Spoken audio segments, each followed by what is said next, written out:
technology, strategic resources, and where the future of paleoanthropology, the study of human evolution, lies. This is an extraordinary comment, and by the way, I'd already turned this slide upside down before this started. I often like to view planet Earth like this, but this is an extraordinary period in human evolution as we look back into our past in a way that has never been done before. To be quite blunt about it, my field of paleoanthropology, that is looking at human evolution, is a relatively young science that up until probably about 20 years ago was a version of a sophisticated version of stamp collecting.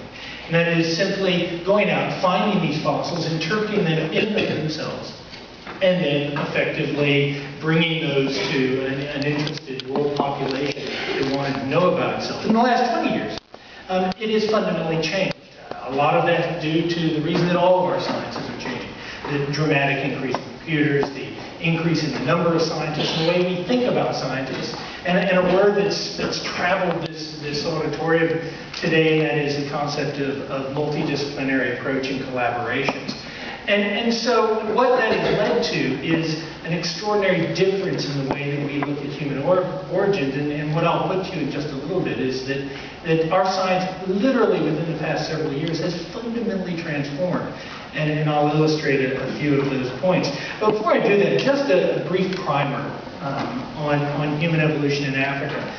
Most of you realize that we come from the African continent, and certainly it's a great thing for someone like me who spends their life studying human evolution to hear both the young people that were presenting earlier, but even the senior scientists talking about issues like the cradle of humankind, humankind's place in nature, and an evolutionary biological science being placed into studies that even 2 or 3 years ago, if you scientists had been presenting talks, you would have never mentioned that sort of concept of humankind's not only present place in nature, but its great distant past. And a lot of that, I think, is to a credit to the media's communication of human origins, but also a growing realization of that the past is in fact often the key to the present.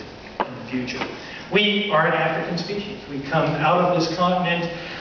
We have a long descent out of this continent, which is an extraordinary continent. All of you know the kind of statistics. It's close to a third of the habitable landmass of planet Earth. It's the only continent that straddles the equator with a significant amount of land lying east and west along the equator. It's got a huge geographical diversity, which leads to plant diversity that's unparalleled on the planet, which leads to a mammalian diversity.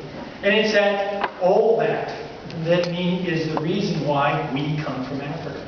We arise out of Africa as apes about 5 million to 5.5 million years ago as an experiment unlike any other ape on the planet.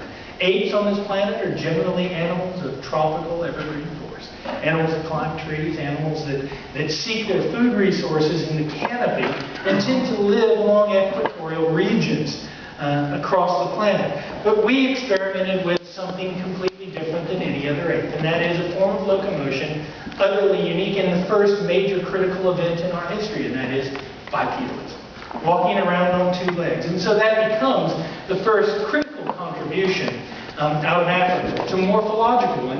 It's an adaptation that no other animal does, effectively. No other mammal, at least, does. And that is walking on 2 legs unassisted by a balancing tail, or occasionally using our upper limbs in locomotion. It was also a very risky, and it clearly was an adaptation to a climatic event that was occurring something like 5 million years ago. And that's the emergence of the first major savanna grasslands and broken woodlands in Africa. And so we see the origin of what we call the hominids, the bipedal ape. Surprisingly, it comes along with an adaptation that we often don't think of as either human beings on this planet, but even particularly science